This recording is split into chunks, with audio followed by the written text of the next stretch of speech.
Hello बच्चों, welcome to my channel physics by HM sir. आज का जो टॉपिक है वो बहुत ही आसान सा टॉपिक है। tan theta is equal to A by G एक सिंपल रिजल्ट है जो हम बहुत सारी जगह पर यूज़ करते हैं। तो आज हम 10 डिफरेंट जगह पे हम देखेंगे इसको कहाँ कहाँ यूज़ करते हैं और ये कितना इंपॉर्टेंट हो जाता है फिजिक्स में हमें समझना है। जैसे कई बार हम लिखते हैं tan theta is equal to A by G और A equal to G tan theta बेटा। ओके, तो this is very simple thing, ये आप समझ सकते हैं। अब जो ए है ये एक्सलरेशन है, पहले आप समझिए इसको। ये एक्सलरेशन होता है और जो जी है वो एक्सलरेशन ड्यू टू ग्रेविटी है। एक्सलरेशन ड्यू टू ग्रेविटी है जो हमें समझना है। ठीक है, और ये जो थीटा है, ये टेन थीटा, ये कंपोनेंट है जो हम जी का हम देख रहे हैं। अब ये किस तरीके से यूज होता है किस तरीके से नहीं, तो इसको हम डिफरेंट क्वेश्चंस में हम समझेंगे एक एक करके। जैसे मैं यहाँ पर 10 क्वेश्चन डिस्कस करूंगा इस कॉन्सेप्ट के ऊपर।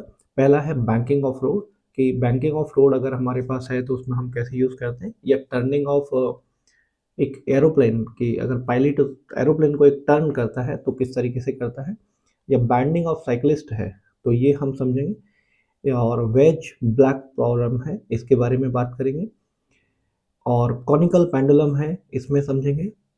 अगर सिंपल पेंडुलम एक एक्सलरेटेड कार के अंदर रहता है तो क्या होगा, एक हीलियम बैलून है एक्सलरेटेड कार में तो क्या होगा, एक्सलरेटेड लिक्विड टैंकर है तो उसके अंदर हम समझेंगे कि किस तरीके से ये tan theta equal to A by G हम यूज़ कर सकते हैं। इसी प्रकार रोटेटिंग लिक्विड है, या फिर suspended charge in electric field. ये 10 डिफरेंट प्लेसेस पे डिफरेंट चैप्टर्स है ये, वहाँ पे इसका यूज़ कैसे करते हैं वो हमें समझना है। ठीक है, अभी एक एक करके स्टार्ट करते हैं। पहला केस हमारे पास है जो बैंकिंग ऑफ रोड है। A car travels on a smooth curved banked road, a radius r with the speed v. What should be the banking angle of road so that the car should realize only the normal force to turn? अब इसका मतलब क्या है, पहली बात समझिए कि जैसे हम कई बार चल रहे होते हैं, जो रिंग रोड्स होते हैं जहाँ पर रोड टर्न करता है, या बड़े हाईवेज होते हैं जो टर्न करते हैं शार्प एंगल के साथ में, तो आपने देखा होगा कई बार क्या होता है, रोड जो है वो एक साइड से थोड़ा सा उठा हुआ रहता है और दूसरी साइड से थोड़ा सा दबा हुआ होगा, या हम बोल सकते हैं एक साइड में थोड़ा सा इंक्लाइंड रहता है। तो ये इस तरीके से हमारे पास रोड रहता है। ठीक है, तो ये कुछ एंगल पे यहाँ पे उठा हुआ है। अब इसमें अगर हम किसी कार को लेकर चल रहे हैं तो, या किसी गाड़ी को लेकर चल रहे हैं तो वो इस तरीके से इसके ऊपर चलने वाली है। ठीक है, अब यहाँ पे जो फोर्सेस लग रहे हैं उन फोर्सेस को अगर हम ड्रॉ करें तो हमको समझ आएगा क्या क्या फोर्सेस लग रहे हैं। एक नॉर्मल लगता है जो परपेंडिकुलर टू द सरफेस रहेगा, एक यहाँ पे mg लगेगा जो हम यूज कर सकते हैं। अगर यहाँ पे हम कंपोनेंट्स करें इन फोर्सेस के, अब यहाँ एक क्वेश्चन हमेशा दिमाग में रहता है बच्चे के कि हम नॉर्मल का कंपोनेंट लेंगे सर या mg का कंपोनेंट लेंगे, क्योंकि इससे पहले हम जो भी लॉज ऑफ मोशन में पढ़ते हैं तो मैक्सिमम टाइम हम mg का कंपोनेंट ले रहे होते हैं along the plane and perpendicular to the plane, लेकिन यहाँ पे हम पहली बार हम ले रहे हैं नॉर्मल का कंपोनेंट।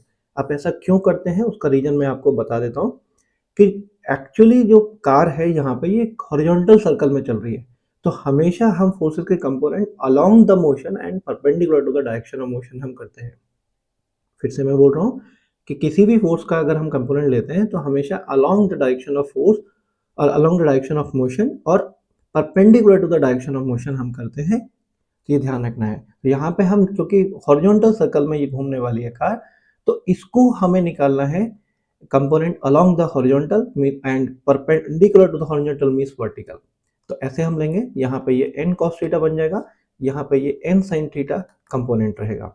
तो n cos थीटा बैलेंस करता है mg को, जो हम डायरेक्टली समझ सकते हैं। ठीक है, वर्टिकल, क्योंकि ये वर्टिकल में कोई मोशन नहीं हो रहा है, और जो n sin थीटा कंपोनेंट है ये इसको एक सेंटीपीटल एक्सेलरेशन दे रहा है, तो जिसको हम ma बोल सकते हैं, सेंटीपीटल। अब यहाँ से हम डिवाइड करेंगे, इक्वेशन 1 है, इक्वेशन 2 है, इक्वेशन 2 डिवाइड बाई 1 अगर हम करते हैं तो यहाँ से हमें मिल जाएगा n sin theta divide by n cos theta is equal to m ac divide by mg। m cancel हो जाएगा तो ये बन जाएगा फिर से tan theta is equal to a by g. Simple result जो हमने अभी पहले बात की। अब a की वैल्यू जो है वो आप, जो ac है सेंटीपीटल एक्सेलरेशन, इसको आप चाहो तो v स्क्वायर बाई आर भी लिख सकते हो, ये हमारे पास मिल जाता है। और यहाँ पर अगर स्पीड आपको जो चाहिए, जो सेफ स्पीड है, वो under root of r g tan theta होगी। तो अगर आपको ये रिजल्ट पहले से पता है तो आप डायरेक्टली इस रिजल्ट को tan theta equal to A by g use करके आप ए की वैल्यू यहाँ पर v square by r put करोगे, आपका आंसर डायरेक्ट मिल जाएगा। तो ये एक सिंपल रिजल्ट हमने यहाँ पे देखा कि tan theta equal to A by G किस प्रकार यूज हो रहा है।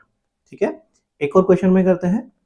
यहाँ पे aeroplane makes a turn at a speed v, eight what angle should the pilot bank the wings. Now अगर मैं ऐसे बात करूं कि ये कोई एरोप्लेन था, अब मैं उतना अच्छा नहीं बना पाऊंगा, अब मान लेना है कि ये कुछ एरोप्लेन है। ठीक है, ये कुछ एरोप्लेन है और ये कुछ तो इस तरीके से टर्न कर रहा है, और यहाँ पे कुछ हॉरिजॉन्टल एक लाइन में ड्रॉ करता हूँ। ठीक है, और ये हॉरिजॉन्टल के साथ किसी एक एंगल पे है। ठीक है, तो हॉरिजॉन्टल के साथ अगर एक एंगल पे इसके विंग्स हैं, इन विंग्स को मैं एक बार दोबारा ड्रॉ कर दूं, ज़्यादा अच्छा होगा।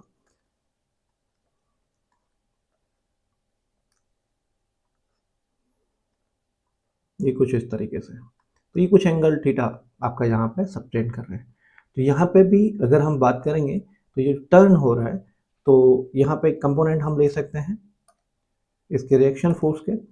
तो रिएक्शन फोर्स का कंपोनेंट अगर हम देखेंगे तो एक रिएक्शन फोर्स का कंपोनेंट इधर रहेगा, ये हमारे पास आर कॉस थीटा, या फिर हम बेटर है कि इसको वर्टिकल के साथ कंपोनेंट ले लें। जनरली हम इसको वर्टिकल के साथ लेते हैं, तो मैं भी यहाँ पे वर्टिकल के साथ ही ले लेता हूँ। यहाँ पे आर कॉस थीटा है एंड ये हमारा आर साइन थीटा है। अब क्योंकि वर्टिकली डाउनवर्ड जो फोर्स है ये हमारा एम जी लगने वाला है, तो आर कॉस थीटा ध्यान रखना है, यहाँ पे आर जो वो नॉर्मल नहीं है क्योंकि ये किसी सरफेस के टच में नहीं है, ये रिएक्शन फोर्स है। ठीक है, जो कि एयर के कारण हमारे पास यहाँ आने वाला है, तो ये आर कॉस थीटा है। और नीचे की तरफ जो फोर्स है वो इसको बैलेंस कर रहा है एम जी को, एंड सेकेंड है आर साइन थीटा, जो कि इसको हेल्प कर रहा है एक सर्कुलर मोशन में चलने के लिए, क्योंकि ये एक टर्न ले रहा है इस समय, एक तरीके से एक टर्न ले रहा है। तो यहाँ पे हम इसको बोल सकते हैं ये इसको एक सेंट्रीपिटल एक्सलेशन प्रोवाइड करता है। ये इक्वेशन 1 है, ये इक्वेशन 2 है। फिर से आप इक्वेशन 2 डिवाइड बाई इक्वेशन 1 करते हो तो यहाँ से आपको क्या मिल जाता है, r sine theta divide by r cos theta, okay, and is equal to m a C divide by M g. यहाँ से m कैंसिल होगा, ये बन जाएगा फिर से tan theta is equal to A C by G. Okay, तो ये हमारे पास tan theta by A D फिर से मिल जाएगा। आप चाहो तो इसको भी V square by small R into G कर सकते हैं, जहाँ पे आर जो है रेडियस है जिस टर्न कर रहा है उस सर्कल की। ठीक है, ये हम बेसिक निकाल सकते हैं, इसमें कुछ भी डिफिकल्ट नहीं है, समझ आया होगा। एक और क्वेश्चन करते हैं इसी प्रकार। नेक्स्ट है, अगर कोई साइक्लिस्ट है, अगर वो टर्न करता है sharp turn on a level horizontal road, at what angle with the vertical cyclist should avoid lean to avoid the falling over. वैसे ही हम यहाँ पे भी ड्रॉ कर लेंगे कि ये इस तरीके से हमारे पास हॉरिजॉन्टल एंड वर्टिकल है। ठीक है, अब डेफिनेटली मैं उतना अच्छा साइक्लिस्ट ड्रॉ नहीं कर सकता हूँ, मान लेते हैं कि ये जो हमने कुछ ओवल शेप बनाई है इसके अंदर साइक्लिस्ट है। ठीक है, इसके अंदर साइक्लिस्ट है और जो कुछ इस तरीके से बैंड कर रहा है, और ये इस सर्कल में इस तरीके से टर्न करने वाला है, इस तरीके से टर्न कर रहा है, इस साइड में सर्कल है। तो जब टर्न कर रहा है तो इस के ऊपर लगने वाले जो फोर्सेस हैं उनको समझ लेते हैं। तो साइक्लिस्ट के अलोंग दिस फोर्स एक लगेगा जिसको हम रिएक्शन फोर्स बोलते हैं, जो कि एक्चुअली जो रिएक्शन फोर्स है बेटा याद रखना, ये एक कंबाइंड फोर्स है। किसका, reaction friction force and normal का। रिएक्शन फोर्स एक कंबाइंड फोर्स है, फ्रिक्शन फोर्स और नॉर्मल का, ये हमको ध्यान रखना है। तो ये रिएक्शन फोर्स है जो हम लिख रहे हैं आर से। फिर से यहाँ वर्टिकल के साथ हम एंगल थीटा लेते हैं, और एक फोर्स हमें वर्टिकल के साथ एक मिल रहा है जिसको हम एम जी लिख देंगे। तो यहाँ पे फिर से दो फोर्सेस होंगे जो हमें देखने होंगे। एक तो रिएक्शन फोर्स का कंपोनेंट, ये इसको हम लिख सकते हैं आर कॉस थीटा, और हॉरिजॉन्टल में कंपोनेंट होगा जिसको हम बोल सकते हैं आर साइन थीटा। तो आर कॉस थीटा फिर से बैलेंस करता है आपके एम जी को, और आर साइन थीटा प्रोवाइड करता है आपको एम ए, जिसको हम फिर से सेंटीमीटर एक्सलेशन बोल सकते हैं। ये इक्वेशन 1 है, ये इक्वेशन 2 है। आप इसको डिवाइड करिए, 2 डिवाइड बाई 1, आपको यहाँ से मिलेगा r sine theta divide by r cos theta that is equal to m a C divide by M G.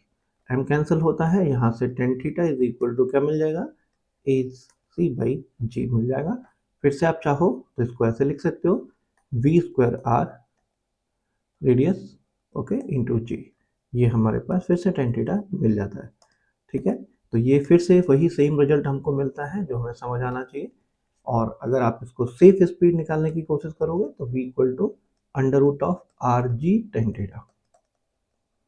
मैं यहाँ पे एक छोटी सी बात और ऐड करूंगा, आपको थोड़ा पेशेंस रखना होगा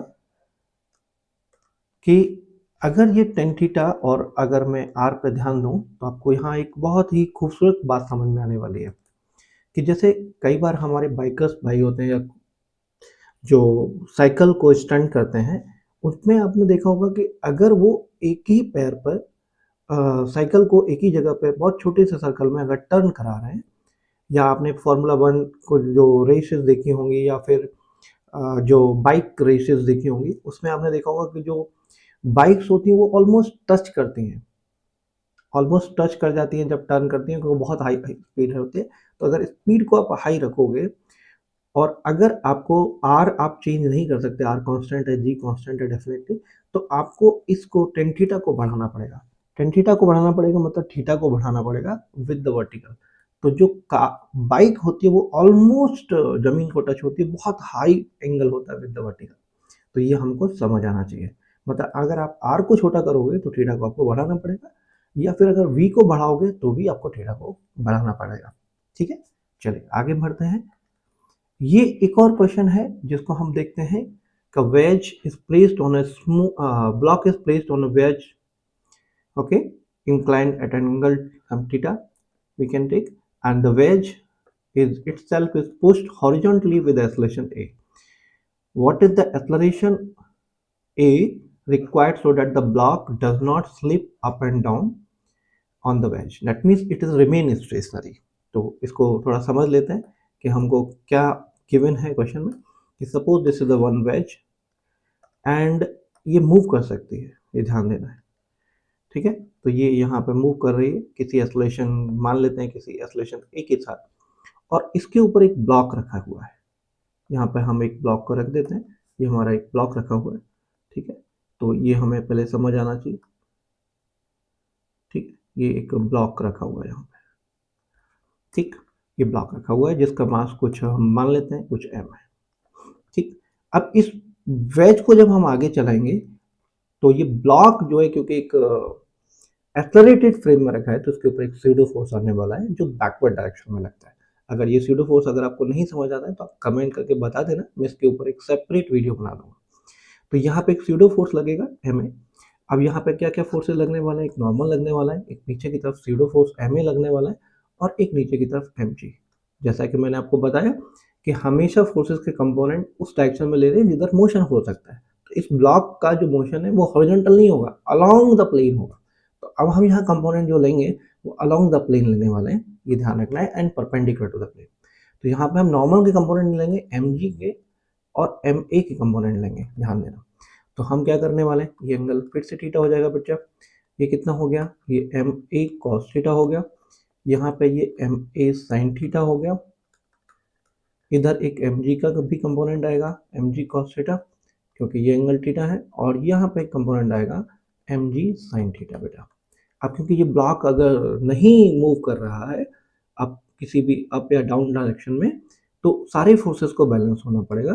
तो नॉर्मल बैलेंस करेगा m a sine theta plus m g cos theta को, और यहाँ पे जो एम जी साइन थीटा है वो बैलेंस करेगा एम इंटू ए कॉस थीटा को। एम को कैंसिल कर देते हैं, तो यहाँ से हमें क्या मिल जाएगा, sine theta by cos theta is equal to A by G, या फिर से हम बोल सकते हैं tan theta is equal to A by G. मतलब हम ये बोल सकते हैं कि जो एक्सलेशन है वो जी टेन थीटा के बराबर होना चाहिए। तो इस तरीके से फिर से हमको यही सेम रिजल्ट मिलता है, tan theta equal to A by G, जो कि एक बहुत ही अच्छा रिजल्ट है जो काफ़ी जगह पर हमें दिख रहा है। ठीक है, आगे बढ़ते हैं।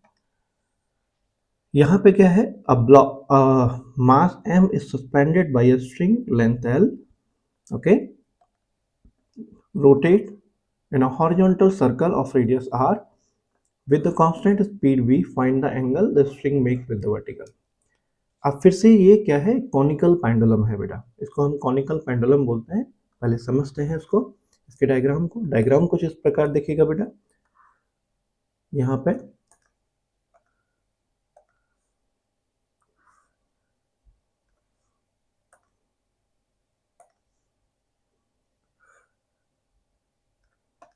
पे एक बॉब है जो मूव कर रही है, ठीक है। ये लेंथ को कुछ एल मान लेते हैं और ये एंगल थीटा है। तो इसकी जो रेडियस होगी, ये वाली जो रेडियस है, इसको हम आर मान लेते हैं, ठीक है। तो यहाँ पे जो फोर्सेस लग रहे हैं पहले उनको समझो। यहाँ पे एक टेंशन होगा, यहाँ एक mg होगा, यही दो फोर्सेस हैं और कोई फोर्स इसके ऊपर नहीं लग रहा है। तो अब इन फोर्सेस के जब हम कंपोनेंट लिखेंगे बेटा, तो फिर से क्योंकि ये हॉरिजॉन्टल सर्कल में घूम रहा है बॉब, तो हम यहाँ पे along the motion and perpendicular to the motion लिखने वाले हैं। तो अलोंग द मोशन जब वो आएगा, तो वो आएगा हमारे पास toward centre, means horizontal, and one vertical में। तो ये एंगल कितना आएगा बेटा, थीटा आ जाएगा। ये टी कॉस थीटा है, यहाँ पे ये टी साइन थीटा आता है, ठीक है। तो वर्टिकल में कोई मोशन है नहीं, तो इसको बैलेंस होना होगा। तो आप बोलोगे कि T cos theta sir m g के इक्वल होना चाहिए, पहला इक्वेशन। एंड जो टी साइन थीटा है वो फिर से आपको एक सेंटीपिटल एक्सलरेशन देने वाला है, तो एम इंटू ए सी, ये सेकेंड इक्वेशन है। आप इसको सेकेंड 2/1 करोगे इक्वेशन को, तो आपको क्या मिलेगा बेटा, यहाँ से मिल जाएगा tan theta, okay, T sine theta divide by T cos theta, okay, and that is equal to m into A C divide by m into G. तो t कैंसिल हो गया, यहाँ से मिल गया tan theta is equal to A C by G. और जो कि आपको पता भी है कि ये ए सी फिर से हमको पता है कि V square by small R into G हो जाएगा। ये हमारे पास एक सिंपल रिजल्ट आता है, ये आपको समझ आया होगा हो, ठीक है। तो एक बेसिक रिजल्ट है, फिर से हमें सेम रिजल्ट मिलता है, tan theta equal to A by G, जो एक अच्छा रिजल्ट है। आगे देखते हैं और क्वेश्चन में। एक सिंपल पैंडुलम, अगर हम बात करें, a simple pendulum is hanging from the ceiling of a car or train or carriage, anything, ठीक है। vehicle accelerate horizontally with the acceleration a, calculate the angle the string makes with the vertical, okay. यहाँ vertical की spelling गलत हो गया, इसको देख लेना, ठीक है। तो ये हमें निकालना है, तो कैसे करेंगे बेटा, ये एक कार है या कोई कैरेज है और ये आगे की तरफ मूव करेगा, यहाँ पे एक ये व्हील्स हैं और इसका हॉरिजॉन्टल पे ये चल रही है किसी एक्सलरेशन ए के साथ, ठीक है। अब यहाँ पे बात को समझिए कि एक पेंडुलम था इनिशियली, जब ये नहीं चल रही थी तो ये ऐसे वर्टिकल होगा, लेकिन क्योंकि एक्सलेशन है तो ये बॉब है, तो कुछ पीछे की तरफ ऐसे ही टर्न कर जाएगा, ठीक है। ये पीछे की तरफ टर्न कर जाएगा। और क्यों टर्न हो रहा है, क्यों पीछे की तरफ ये हम कह सकते हैं डेविएट हो रहा है, तो उसका रीजन सिंपल है, क्योंकि इसके ऊपर एक स्यूडो फोर्स लगने वाला है, क्योंकि ये एक्सलरेटेड फ्रेम में है, ठीक है। तो इसका मास हम मान लेते हैं, ये क्या कितना है m, ये लेंथ कुछ l है, ये एंगल थीटा है। फिर से आप फोर्सेस को लिखोगे, यहाँ पे जब फोर्सेस को लिखोगे तो आपको पता चलेगा एक नीचे की तरफ फोर्स mg होता है, पीछे की तरफ एक स्यूडो फोर्स है और एक यहाँ पर टेंशन है, ठीक है। क्योंकि इक्विलिब्रियम कंडीशन में इन सारे फोर्सेस को बैलेंस होना पड़ेगा। अब क्योंकि बॉब का जो मोशन है या तो वो हॉरिजॉन्टल हो सकता है या वर्टिकल हो सकता है, तो आप यहाँ पे इन फोर्सेस को हॉरिजॉन्टल और वर्टिकल में आप तोड़ दोगे। तो यहाँ पे थीटा, ये हो जाएगा टी कॉस थीटा बेटा, and this is T sine theta, ठीक है। तो हॉरिजॉन्टल फोर्सेस को आप लिखोगे तो ये हो जाएगा T sine theta is equal to m into a, and T cos theta is equal to m g. This is the equation पहला, एंड दिस सेकेंड इक्वेशन है। इक्वेशन 1 और इक्वेशन 2 को डिवाइड करोगे, क्या मिलेगा यहाँ से, T sine theta divide by T cos theta बेटा, एंड ये M A divide by M G है, ठीक है। तो यहाँ पे हमको एक tan theta is equal to A by G मिल जाएगा। फिर से ये सेम रिजल्ट है जो हमने ऊपर देखा, पिछले क्वेश्चंस में देखा, जो हम